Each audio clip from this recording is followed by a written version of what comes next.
AITA for walking out after my family humiliated me in a $3,200 dress on my birthday? It was my 34th birthday, and I stood frozen in the middle of Chicago's most elegant restaurant. Red cranberry juice was dripping down my $3,000 cream silk dress, and the heavy silence had just been broken by my niece's sharp voice. "Now you look as cheap as you really are." Her mocking smile, sharp as a blade, hurt me even more than the ruinous stain on my dress. My mother patted her hand as if she had just aced an exam, while my sister snickered in the background. In that moment, surrounded by my closest friends at a party I had meticulously planned for months, something inside me shattered. I smiled through the humiliation, but inside, a flame had just been lit. A flame that would change everything. My name is Lauren, and I've always been the reliable one in my family. I grew up in a small town in downstate Illinois, a few hours from Chicago. I was the studious child who stayed up late studying, dreaming of a bigger life. My sister Megan, 3 years older than me, was the complete opposite. Unpredictable, charming, and always the center of attention. At 20, when she got pregnant, she stayed in our hometown, drifting between part-time jobs and dead-end relationships. I, on the other hand, headed to Chicago determined to succeed. I climbed the corporate ladder from a junior marketing position to a director role at a large agency. It took years of sleepless nights, sacrificed weekends, and neglected friendships to build a life I could be proud of. My condo, with its floor-to-ceiling windows overlooking Lake Michigan, and my sleek Tesla parked in the building's garage below, were the concrete proof of my efforts. Megan never left our small town. She raised her daughter, Charlotte, bouncing between rental apartments and precarious jobs. I never judged her. Family is family, right? But little by little, I became their safety net. "Lauren, the landlord is pressuring me again. Can you help?" "Oh, Charlotte needs new dance shoes." What was supposed to be occasional help turned into a routine. I added her to my credit card for emergencies, and soon she started charging designer bags and spa days to it. When Charlotte turned 16, I bought her a reliable used sedan, registered in my name for insurance purposes. The idea was for her to get to school and dance practice. I told her she could use it until she graduated high school. But her smugness when I said use made it clear she already considered it her own property. My mother never helped. As children, she applauded louder for Megan's botched recitals than for my flawless performances. When I won scholarships for college, she said I was just lucky. At my first real job, she worried I was working too hard. And every time Megan failed, it was, "She's doing her best, the poor thing." Even as an adult, my promotions were met with, "Money isn't everything, Lauren." But when Megan vaguely mentioned taking an online course, it was, how brave of her. For a long time, I hoped they would truly see me, that they would be proud of me. That hope carried me through years of forgotten birthdays, backhanded compliments, and drained bank accounts. So for my 34th birthday, I decided things were going to change. I was tired of waiting for their approval. I booked a dinner at the Sterling Room, Chicago's most exclusive restaurant, and I chose a dress that screamed, "This is who I am." Maybe, surrounded by the life I had built, they would finally understand. Looking back, I see how much I was still seeking their love, like a child seeking a gold star. Preparing for that evening became an obsession. The Sterling Room was nearly impossible to book, but I set an alarm to call the second their reservation window opened, and managed to secure a private room for the exact night of my birthday. It felt like a sign. This night would be special. The dress came next, a cream-colored silk gown with delicate beading, more expensive than anything I had ever worn. As I tried it on, twirling in front of the boutique mirror, the saleswoman smiled at me. "A special occasion? My birthday at the Sterling Room. Your partner must be thrilled," she said. I laughed. "No partner, just me celebrating myself." She nodded, her eyes warm. "That's even better." The invitations went out 6 weeks in advance. My friends Hannah, a nurse I met in college, Priya, a brilliant colleague, and Marco, my designer neighbor, along with his husband Daniel, all responded with enthusiasm, offering to help. Inviting my family was more complicated. I called my mother first. "A Thursday night in Chicago," she sighed. "That's a long drive, Lauren." I offered a car service, holding back my disappointment. "It's at the Sterling Room, Mom. It's important to me. I'll see what Megan says. Charlotte might have dance." Megan's response was no better. That place costs a fortune. It's my treat for everyone, I insisted. She huffed. Charlotte will need a new outfit. She can't show up in sneakers. I closed my eyes and counted to 3. I'll sell you money for a dress for her. On the morning of my birthday, I woke up full of hope. I had booked a spa day, massage, facial, the whole package. Sipping my coffee while looking out over the Chicago skyline, I allowed myself to believe. Tonight would be different. They would finally see the woman I had become, not just the sister or daughter who paid their bills. By evening I was ready. The dress fit perfectly. My hair fell in soft waves. My makeup was flawless. I felt unstoppable. At the Sterling Room, the staff treated me like royalty. "Happy birthday, Miss Adams," the host said, leading me to the private room where champagne was chilling in a silver bucket. My friends arrived on time, their arms full of gifts and warm hugs. Hannah hugged me tightly. "You're glowing, Lauren." We toasted with champagne and shared memories as the appetizers were served. But by 7:15 p.m. my family still wasn't there. I checked my phone, trying to ignore the knot in my stomach. "Should we wait?" Priya asked softly. I forced a smile. "No, let's start. They'll be here." At 7:45 p.m. they finally showed up. My mother was wearing her usual faded dress. Megan looked annoyed, and Charlotte, 17, glued to her phone, was sporting a crop top and a miniskirt that were completely out of place with the restaurant's elegant atmosphere. "Traffic was a nightmare," my mother said without meeting my eyes. The staff had to reset the table, but the mood had already grown heavy. My friends tried to include them, asking Charlotte about dance and Megan about work.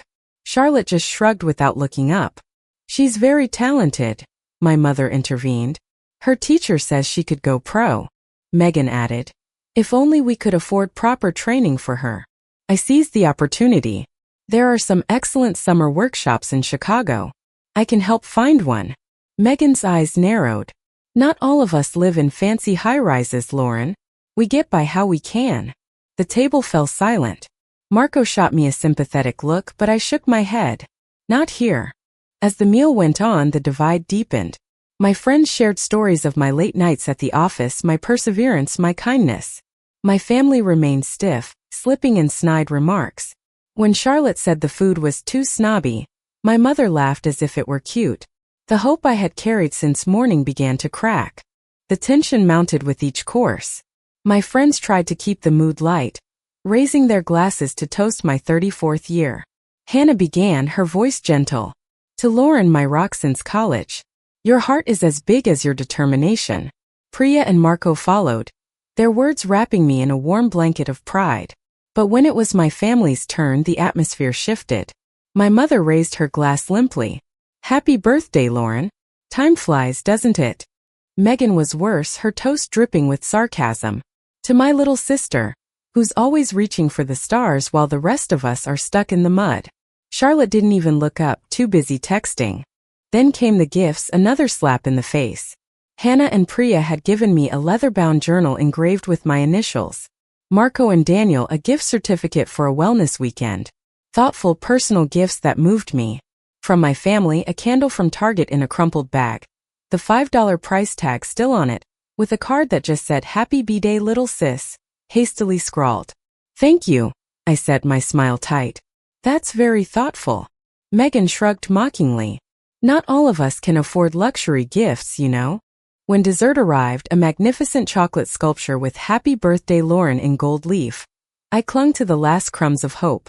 The sparkler on the plate drew the attention of other tables. For a moment I savored the scene. This was my life built from scratch, and I was proud of it. Then I caught Charlotte whispering in Megan's ear. Their heads bent together, smirks on their faces.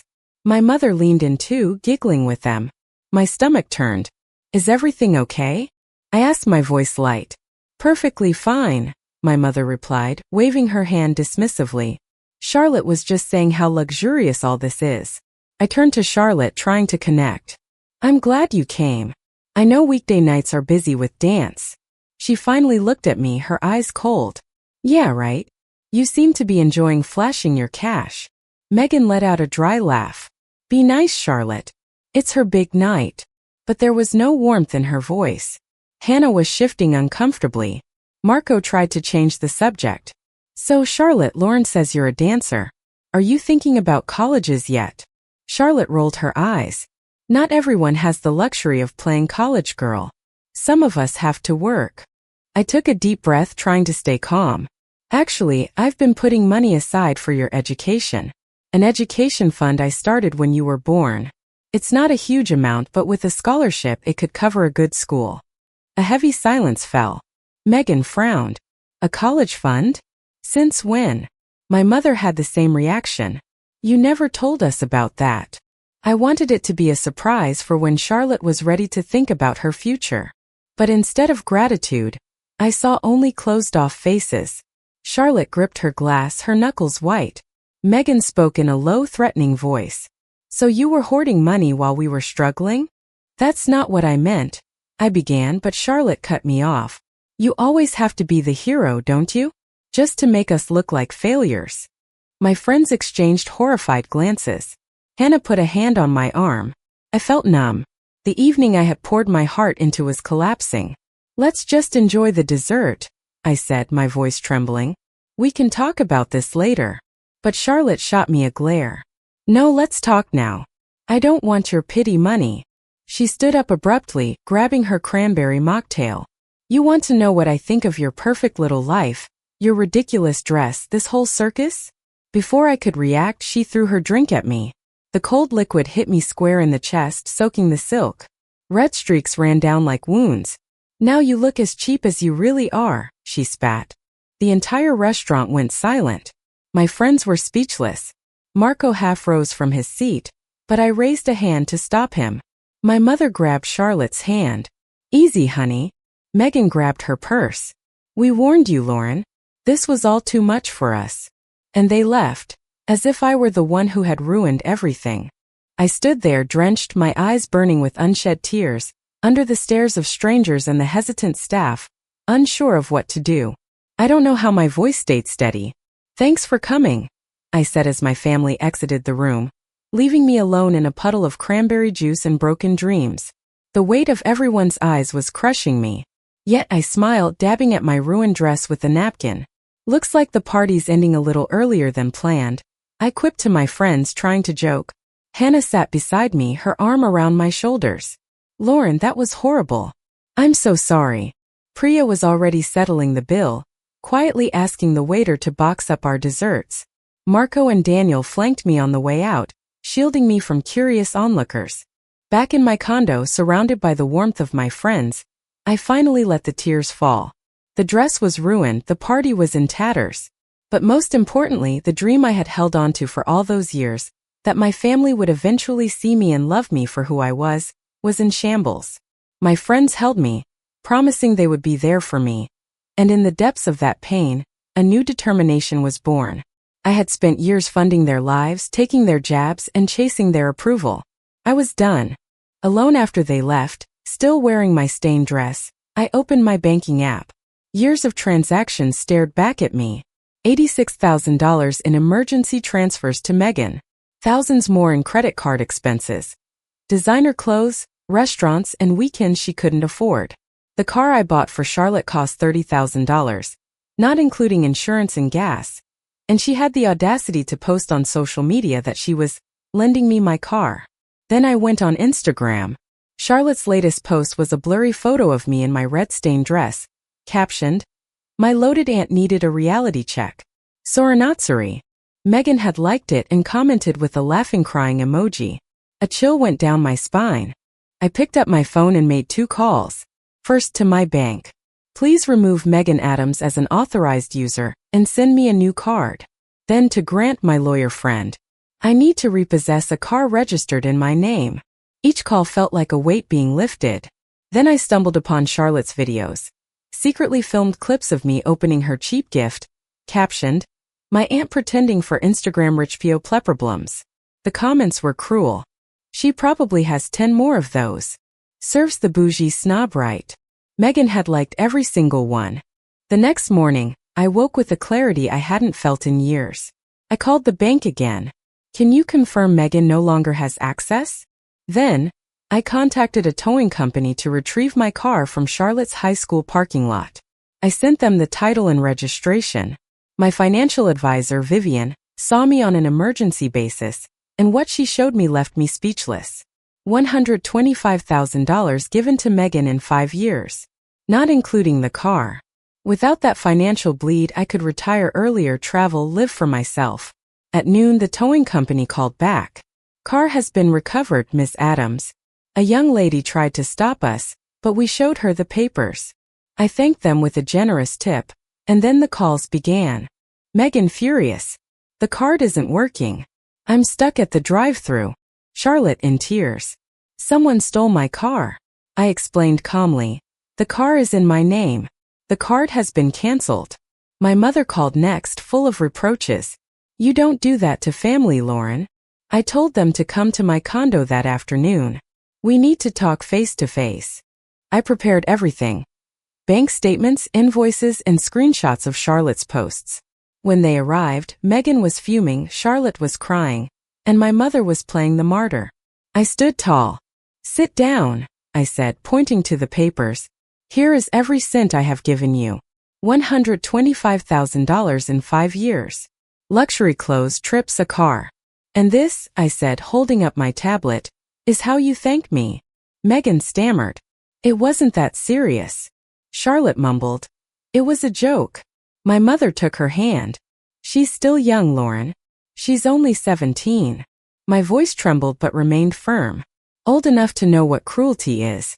You all are. I have loved you and supported you. All I've ever received in return is contempt. That ends now. I laid out the new rules. No more money, no more car, no more dependency. Megan turned pale. Rent is due next week. Charlotte sobbed. How will I get to dance practice? My mother pleaded. Don't punish them. This isn't punishment. These are boundaries. You'll figure it out. Just like I did.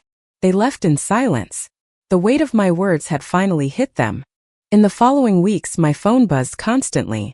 Angry texts, guilt trips, and pleas for help. I only answered direct questions.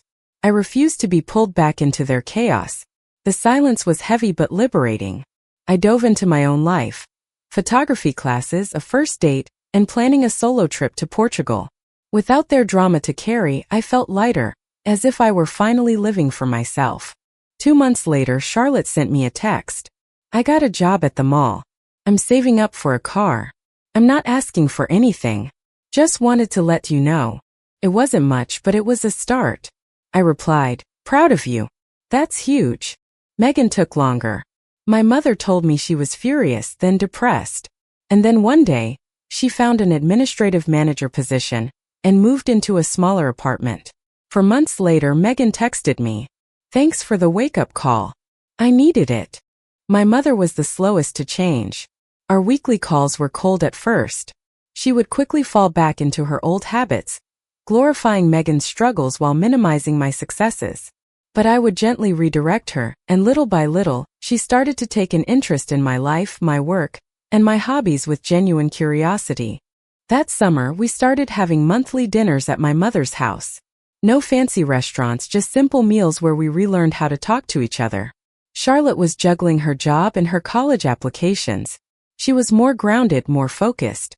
One evening in my mother's garden, she pulled me aside. I'm so sorry for what I did at your birthday party, she whispered. I was jealous. And stupid. I thought your life was easy. Now I know it's not. I nodded. It never has been. But I'm proud of you for understanding that. She gave me a small, shy smile. The college fund. Is it still there? It's still there, I replied. It was always there. For your education and nothing else. Megan's change was the most staggering. Over lunch one day she told me, I resented you because you had everything figured out. When my 35th birthday arrived, I almost didn't organize anything. The trauma of the previous year still clung to me. But Hannah insisted. Don't let them take that away from you too. So, I planned a small dinner at my mother's house. Simple. Family, friends, a homemade meal. Charlotte gave me a card she had made herself with a touching note inside. Megan gave me a scarf she had thoughtfully picked out, one she could afford. My mother had cooked all my favorite dishes. Her eyes shone as she raised her glass. To Lauren, who taught us what it really means to be a family. I'm so proud of you. The table applauded, and I felt a warmth I never thought possible again. As we were clearing the dishes, Charlotte handed me an envelope. From my job, she said. Inside were 3 carefully set-aside $50 bills. It's not much, but it's to show you that I get it now. I hugged her, tears in my eyes. That means everything, Charlotte. It's huge. On the drive home, I thought about the past year. About how saying no had been the hardest and the best decision I had ever made.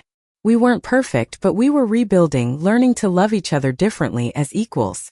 Comment. I find stories like this incredibly powerful. They really highlight how setting boundaries is not an act of punishment, but a profound act of self-respect. Sometimes, our desire for acceptance can lead us to enable behaviors that are not healthy for anyone involved. Choosing your own peace can be one of the most difficult decisions you will ever make, but it is often the first step toward genuine healing for everyone. True kindness is not just about giving. It is about creating relationships built on mutual respect. It is also about allowing the people you love space to learn and take responsibility for themselves. I hope this reminds you that your worth is not defined by how much you provide for others. Your value is inherent, and you deserve relationships that honor that truth. Always remember to protect your peace gently and firmly. If you liked it, don't forget to leave a comment and support the channel by subscribing. See you in the upcoming stories.